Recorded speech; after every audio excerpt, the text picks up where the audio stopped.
Aba. O, di kumuha doon, di kaya laan.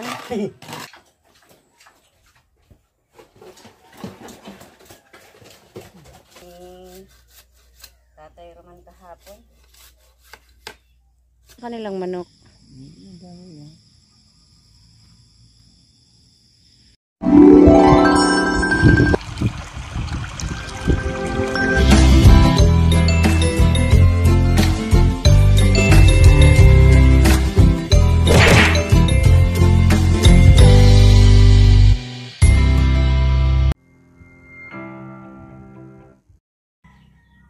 Good morning mga ka-brush up. Panibagong araw, panibagong vlog na naman po tayo ngayon. At ako po ay may ginagawa. Ako po ay magbibiak ng mga patpat at paglalagyan ko po ng kurtina at ikakabit ko po dito sa may mga bintana. Para po malagyan ng kurtina ang bintanang ito. Mahirap po pagtali, nalawit. Kaya ako po magbibiak ng patpat at nang po maganda-ganda ang lagay. Bali po ilang patpat yung gagawin ko yun. 6 na bintana at saka po 2 pinto, di 8. Yan. Dito po sa pintong ito. Yan.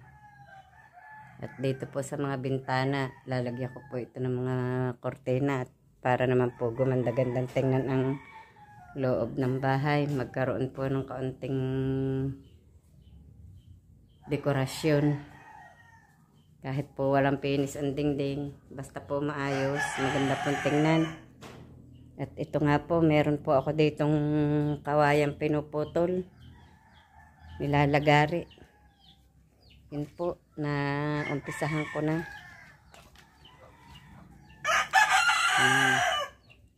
Inuutay ko pong putulin. Wala po si Tatay Roman, kaya ako ang nagawa.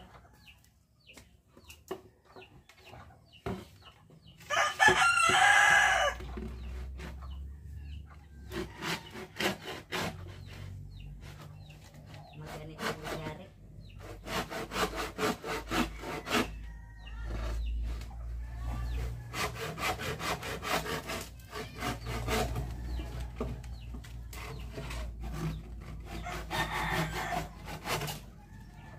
Naputol din. Ay, biyak pala naman ito. Sana gagawin kong patukaan ng manok.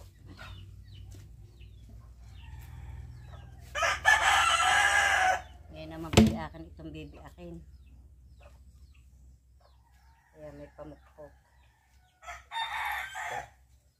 May kahoy po dito nagagamit.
Yan, napagbiak-biak ko na po yung yung pinutol ko po kanina. Yayasyasan ko po yan at para po magandang pagsuotan ng kurtina. Pakikinisin ko po. Kung mabibilog ko po ng kaunti, bibilugin.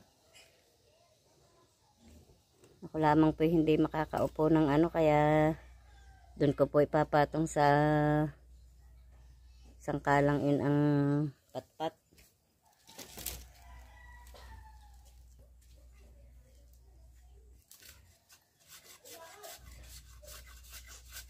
Hindi na po ito nagawa ni Tatay Roman kahapon.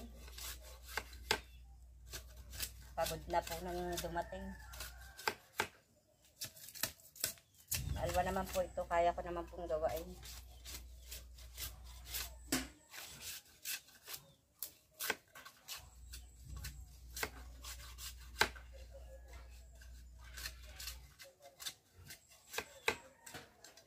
Mainit.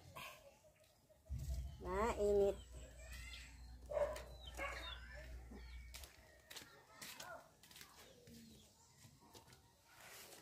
Mainit, mainit.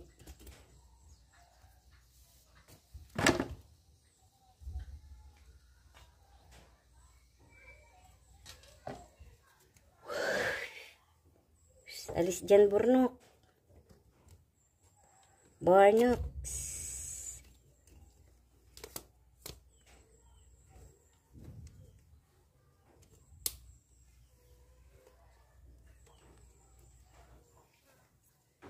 Napakainit po doon sa aking natayuan.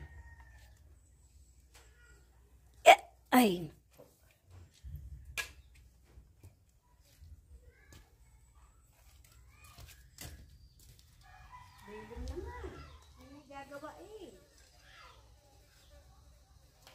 Mainit po.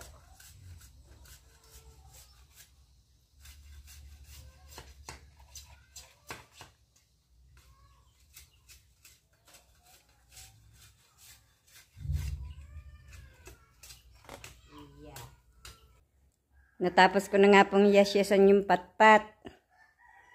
Yung 8 patpat po ito.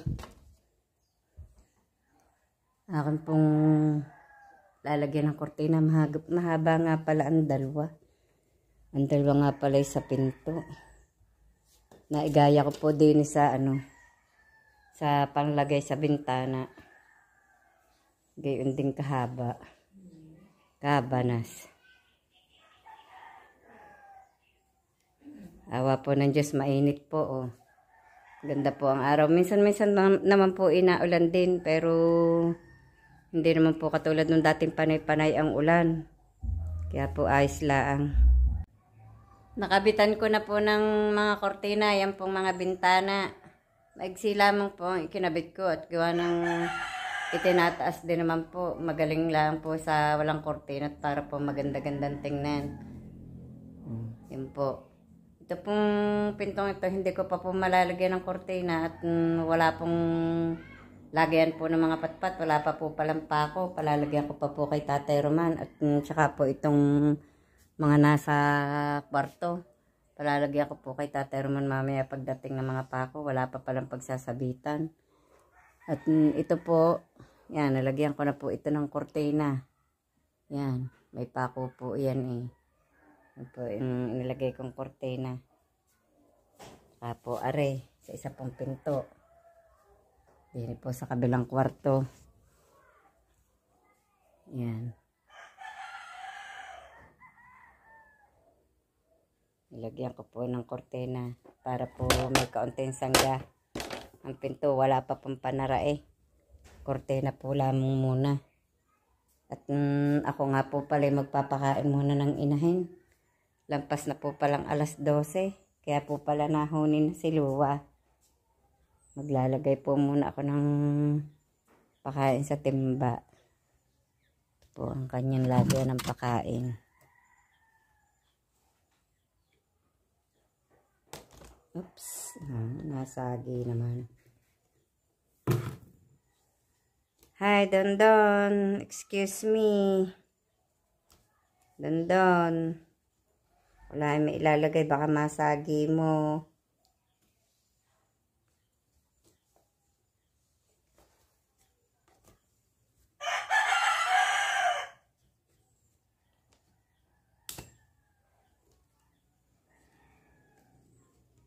Talaga pong hindi umalis. Yan. Wala mong kukuha ng pakain sa inahin. Daan mo na ako. Mga kausap ko po dito, pusa at aso. Kung wala pong pusa at aso, wala po akong makakausap. Nakakainip po, wala kasama sa bahay.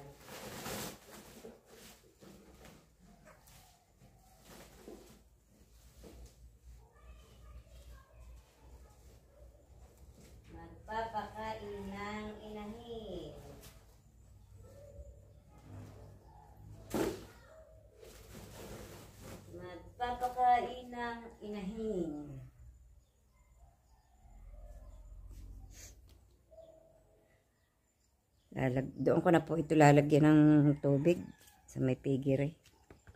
Para po hahaluin ko na lamang po doon. Yan po yung tatlong natirang baboy. Shhh. Mga busog kaya po mga tulog.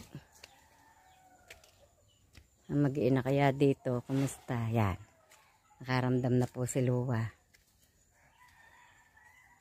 Naku, nakalimutan ko palang po. Pabigla-bigla ka naman kumilos, Luwa eh. Nagigitat tuloy ang mga biik. Nakalimutan ko pa palang patayin ng ilaw.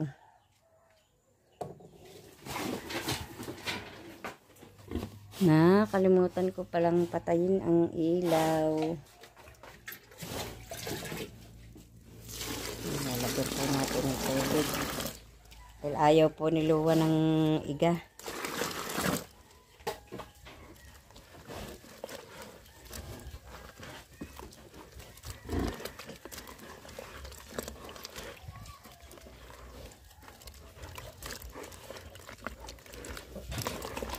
Gusto niya po may sabaw.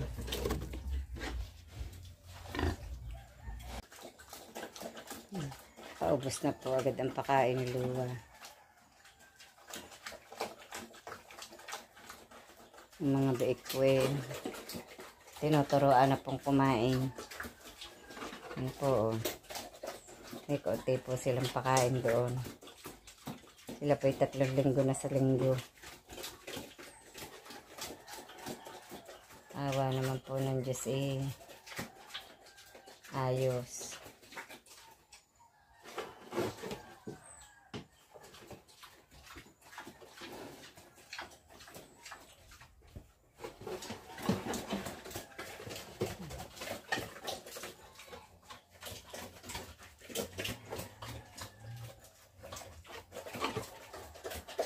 Tatlong linggo lamang po yan.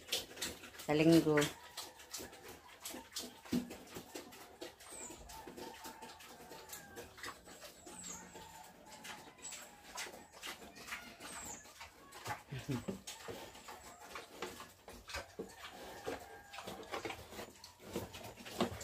Ang aamos.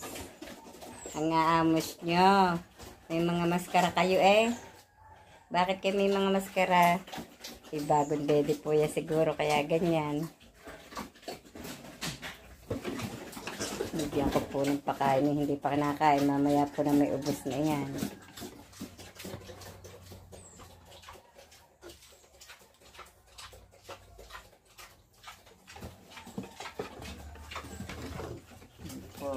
Tingnan niyo ang mga biik ni Luwa.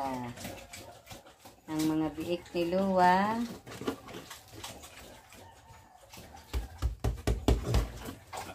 Yan.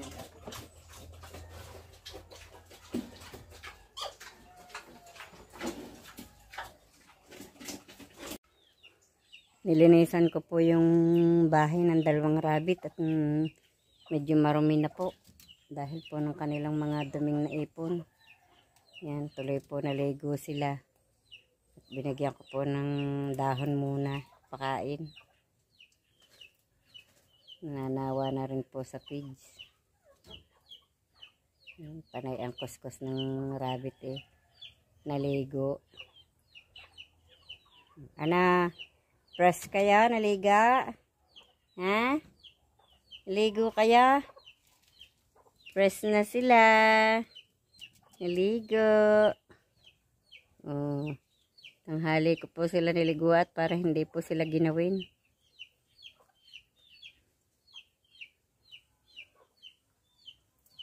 Naglilinis siya. May bisita kang darating, Roba? Naglilinis ka? Pareha silang naligo.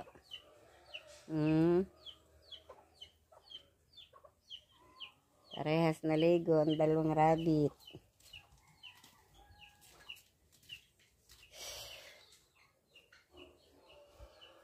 Pwede na po munang magpahinga. Ako naman po nakalinis na po dito. Ayan, nakaligpit na rin po. medyo po napagod sa pag yayas-yas po ng patpat at sa pagbibiak. Pero kung hindi pa po tapos maglagay ng kortina at hindi ko nga po malagyan, wala pa pong pako ang bintana na paglalagyan po nitong mga patpat na ito. Kaya iintayin ko po si Tatay Herman mamayang hapon. Pagdating, papakisuyo ko pong lagyan ng pako yan para po makabitan ng kortina.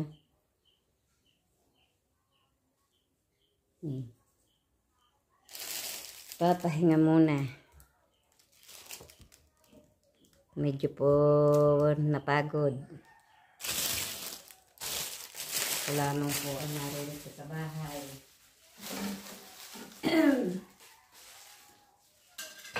Salamat po kay Lord.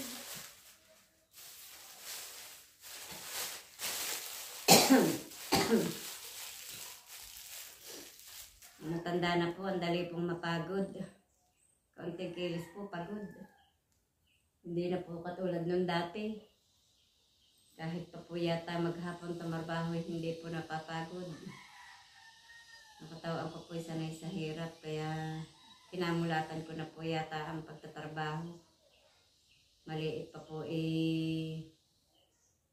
alam na po ang mga gawain dahil po nang mahirap lamang po kami. Siyempre po ang nanay po namin tinutulungan po namin sa gawain, kaya po maaga po kami natuto sa mga gawain. At ang trabaho po ng aking nanay noon, maliliit pa po kami, nag-aaral.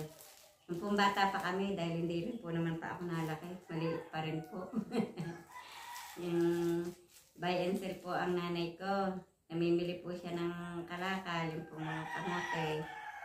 Basta kahit po anong kalakal, namimili po siya. Siyempre po kami po magkakapatid na iiwan sa bahay. Minsan po kasama po kami ng tatay ko nung pagtatrabaho po sa lupa, mga paggagamas po, pagtatanim ng gabi, kamote, paghuhukay po ng mga itinanim, nag-aani ng palay. Yun po ang aming trabaho noon. Tapos yung pagluluto po sa madaling araw, pag po kami papasok na, ako po ang gumagawa noon, kami po magkakapatid. At kami po alas 4 na madaling araw na alis na po kami ng school, ay ng bahay. Papunta na po ng school, naglalakad po kami. Layo po ang aming nilalakad. Bago po kami dumating sa school, kahit po kami naalis ng alas 4 na madaling araw sa bahay, liwanag na rin po kami bago dumating. Napawis po sa layo po ng nilakad. Natawid po namin ay 2 ilog. Pagkatatarik po ng ahon, kaya po sanay na po sa hirap ang katawan. Yun po ang aming buhay noon. Pupunta po muna tayo din kina Robilyn. Titingnan po natin kung ano pong ginagawa ng mag-anak din at si Makay po hindi natuloy umalis kagabi. Nagkainuman po ang magbianan nalasing tinanghali po ng gising. Dapat po ipadasma na kagabi sa Cavite po.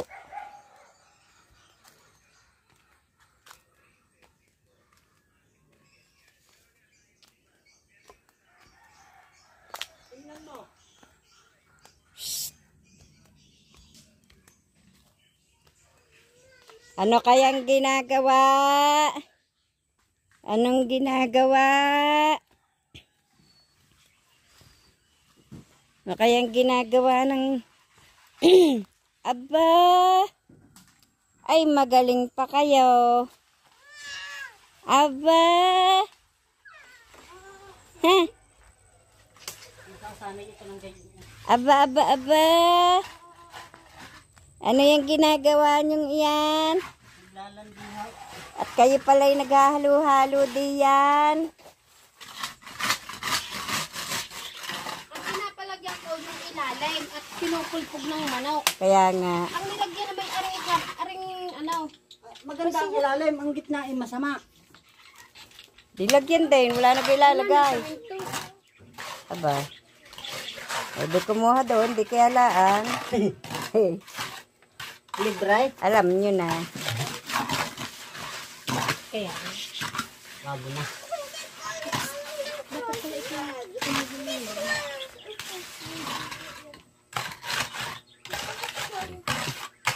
Pinagaganda po ang kanilang harapang RE, kakaunti naman. Gusto ko Hindi nga pa yung rin po lagyan ng- matatapos, ano, kakaunti na lagyan. Bago na uli ang kalahati. Lagyan mo yun ng bato. Saan may nilagay yung kinuha mong bato sa taas? Doon sa kanyang aquarium. Akala Kaba. ko nga, kaya kumuha ang lalagyan. Yung pala yung aquarium. Alin iyan? Yung pinaglalagyan din ng aquarium. Hindi ka sa amin imigay ang ding kahoy? May yun, yan yung kinuha ni Makoy doon. Sa may kay Mituan. Yan yung naroon sa may bintana? Hindi. Kinuha Wala. niya yun doon sa may kay Mituan. Hindi ka dati imigayin din doon. Taas. Hindi ko alam sa inyo. Hindi kayo nagamit na sa ano? Sa... Doon sa... Hi po. Po, Kumusta po kayo? kamusta po kayo? Yan po si Hali. Nagse-cellphone. Sarap buhay. Pa-cellphone lang. Kumain ka na, Nang? Po, Anong ulam mo? Tapang naman. gulay. Apo, may gulay kaya? Po, titabi namin. Bakit di mo ako binigyan? Ayun. Bo, walang ulam si inay. Di mo binigyan. Napaano ang kamay ng bebe? Nahiwo. Bakit? Dahil medyo magkalayo. Bakit nahiwa po? Baso kutsiyo. Mahaba-haba. Sinong may dahil? Sabi ko kay mama itabi ang kutsiyo. Oh, ay ngayon. Hindi tinabi. Oh, itilabi na. Itinabi na nung nahiwa ka. Opo. Oy, nung nahiwa ka na nung itinabi. Opo. Ay, si mama naman ah. Ano yan? Ay, bukso niyo. Si mama magbubukas. Ihawak ang inay eh. Oy. Babayan, ano mo? Tiraksi. Pwede po bang makamerienda? Wala. Kape. Kape. Wala po kayong tinapay? Wala. Oy, gusto ko'y tinapay. Akin na ang yun. Ay, tapos. Hindi bibigyan ng inay? Obo. So, yung Mari po. Hindi daw ako bibigyan. Digi ka, dami mong tinapay na dala ng papa. Bakit ako hindi mo binibigyan? Pag ako na may meron, binibigyan kita. Kaya ko. Obo, bad yun. Bad ang madamot. Ba. Kasama ko po si Tatay Roman. Kami po ay pupunta kina Kapanalig. Po si Tatay Roman nauuna sa akin. Medyo madulas pa rin po ang daan. Nakapagpakain na ng baboy si na Rosie. Yeah, nag-ingay na mga bayboy.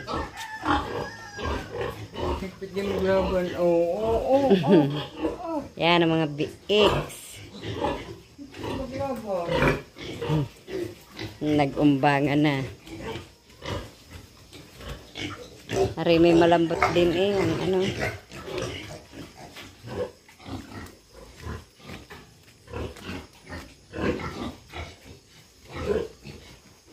Marami pa palang pigiring walang laman si Rose. Ano? Dalawa? Tatlo. Tatlo. Yan eh. Yan. Yung isang yan sa dulo. At itinabil na po ang banig din sa pigiri.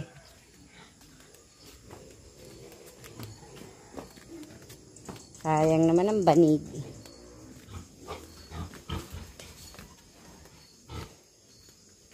Marami pong baboy ang mga tao dito.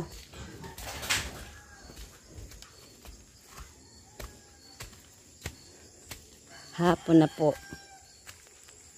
Oh, madilim-dilim na po ang kwan dito. Lubog na po ang araw. Tagal ko pong hindi napapunta dito eh. May 2 linggo yata.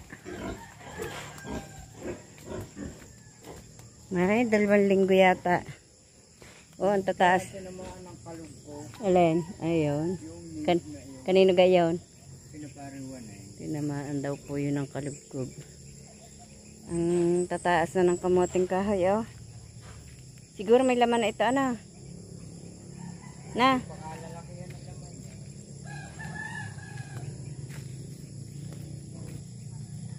Ano ba? Nakapagpakain na ng baboy? Diyan kayo tutulog?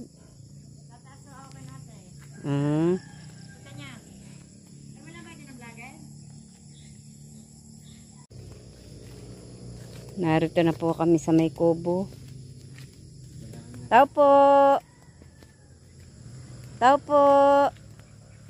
Wala nga pong tao. Nasaan kaya ang mga tao dito?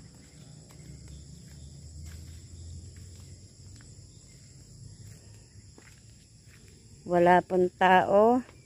Sa kaya nagpuntahan?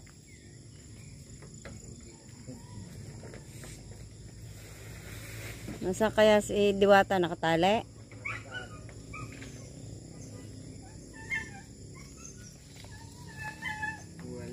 Ang lungkot ng Kapanalig pag walang tao. Ayan, ang hitsura po ng bahay ni Kapanalig. Anong kulang na laang din eh? Biga? Biga, asintahan pa rin yun. Biga tapos sa asintahan? Tapos kahoy? Trusses. Trusses pala. Ayan po, ang laki ng bahay po ni Kapanalig. Ating bisitahin ang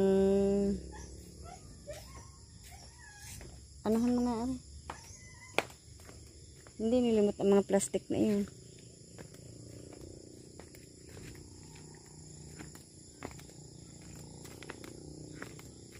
Bibisitahin po namin ang lupa po ni Ma'am Sanggumay. Pakikita po ulit namin sa inyo, Ma'am Sanggumay, ang inyo pong lupa dito. Kayo po ni Kapanalig ang magkatabi.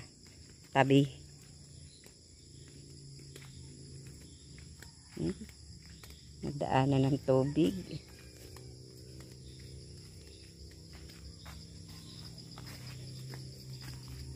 Nadala ng tubig ang buhangin nila. Eh ano?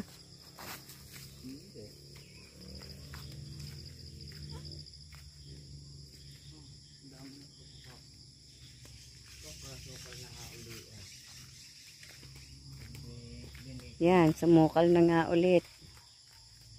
Oh. Palibasa pa'y nag-ulanan. Ha? Yan, Ma'am Sanggumay, buhay na po ang mga itinanim po naming bakod sa inyong lupa. Yan po, oh.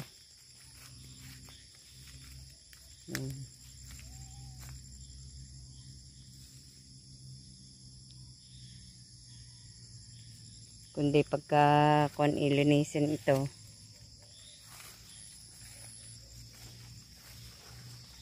Ang dami ng gabi, oh. Ma'am, tingnan nyo po, oh, ang dami ng gabi sa inyong lupa.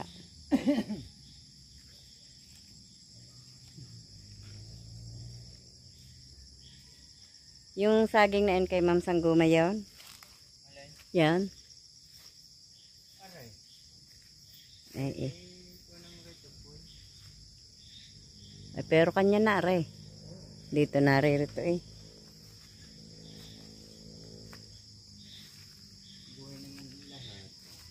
Nga, ang ganda oh.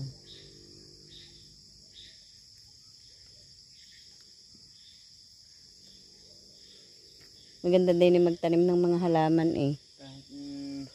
Kahit kahit na hindi masyado mabuhay ang kakawate, may kuha na. May sarasa. May sasangga na ng kuha.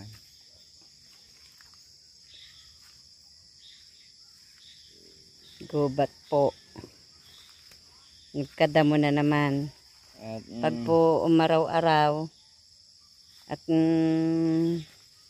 wala pong trabaho si Tatay Roman bago po ulit linisin.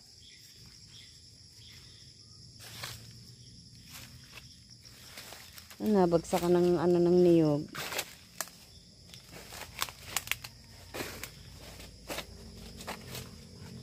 Baka nasa sila, Mendez?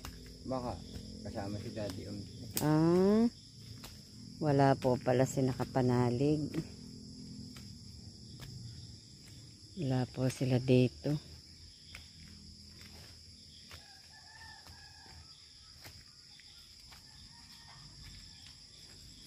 Parang iilan na ang kanilang manok.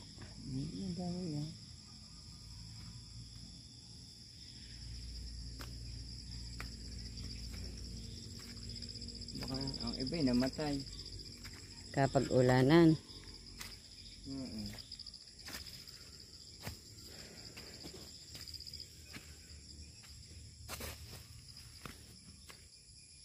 Mga bukas. Maganda ito, maroon. Ay, paano yung naiinitan? Kaya nga. Nako, nilumot na ang sahig ni kapanalig. Babrasin pa. Taters naman yan. Naipunan ng tubig doon.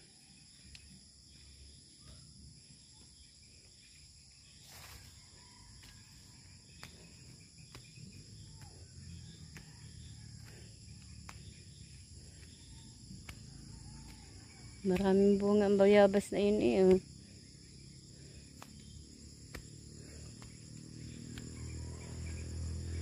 Ibig sabihin kanina pa silang wala.